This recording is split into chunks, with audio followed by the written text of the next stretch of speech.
So first, what I like to do is brush my hairs upwards just so I get them in the same direction when I'm applying my pomade. So I'm gonna be using this e.l.f. pomade. It's supposedly a gel liner and a brow pomade, but I use it for brows obviously. So what I did was I drew the bottom line. I just followed my natural shape of my eyebrow, and then I did the same thing to the top as you can see here. And depending on how your brows, like how much hair you have in your brows and how much you want to fill your brows, it all depends on that.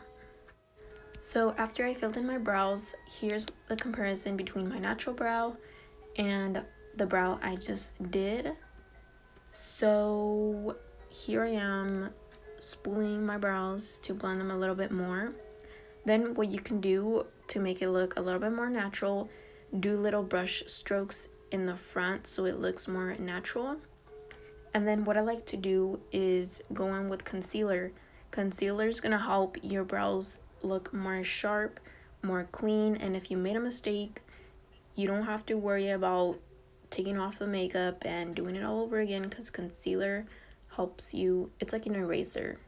But basically will just fix your mistakes. And here I am carving my eyebrows.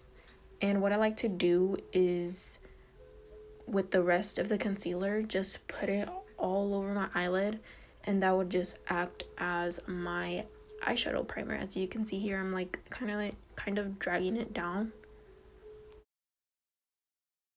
Then I like to take my little mini Real Technique sponge and blend out the edges. And I like doing this just because I don't like it to look that harsh. Like, I want it to be natural. So yeah, this is what I'm doing. I'm also concealing the top.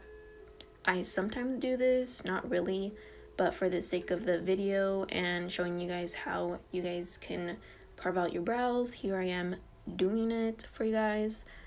So I'm doing the same thing, just outlining my brows and then blending the concealer with this Real Technique sponge.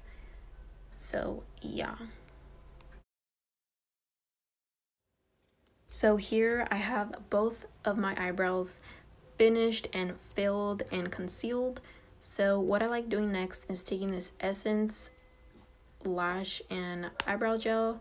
I like to lay my eyebrow hairs so they don't move or go anywhere throughout the day and they stay in place. So this is the end of the video. I hope you guys enjoyed, and I'll see you guys in the next video.